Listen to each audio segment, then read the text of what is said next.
Dans les veines de la République coule un poison ancien, pas celui des cris dans la rue, non.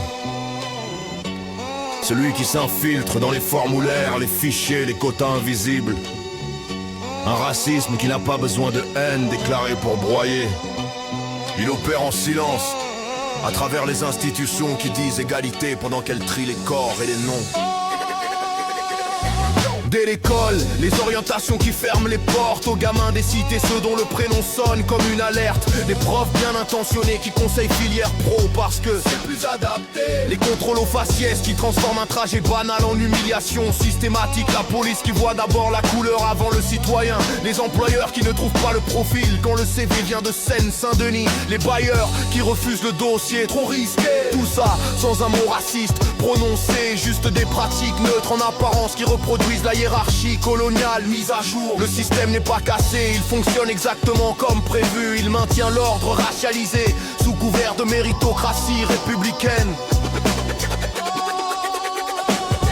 Regardez les statistiques qu'on cache, surreprésentant en prison, chômage qui colle à la peau, assignation à résidence dans les quartiers relégués, les naturalisations qui traînent pour ceux qui viennent du sud, les algorithmes et les fichiers qui classent en dira. L'histoire coloniale qui continue dans la gestion des banlieues, ce n'est pas des accidents, c'est une logique structurelle qui traverse l'État, l'école, la justice, le marché du travail. Un racisme institutionnel qui se reproduit par routine administrative, par biais inconscient des agents, par inertie des normes qui n'ont jamais vraiment rompu avec l'empire. Les corps racisés portent le poids d'un héritage qui nie son nom. Résistance dans les quartiers, organisation collective, refus de l'assimilation qui efface.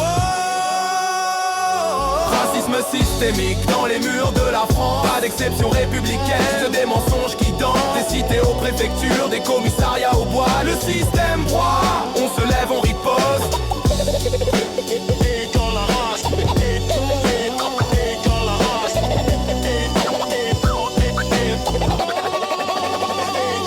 Ce n'est pas seulement individuel, c'est incorporé dans les mécanismes.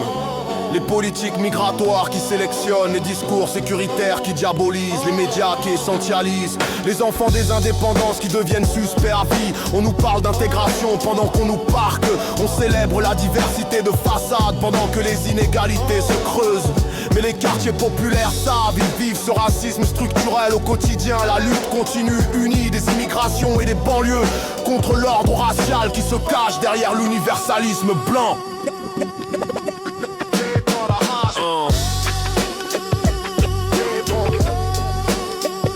Le poison est ancien, mais la conscience grandit. Déconstruire le système, bâtir autre chose, du local au global. La rage devient force.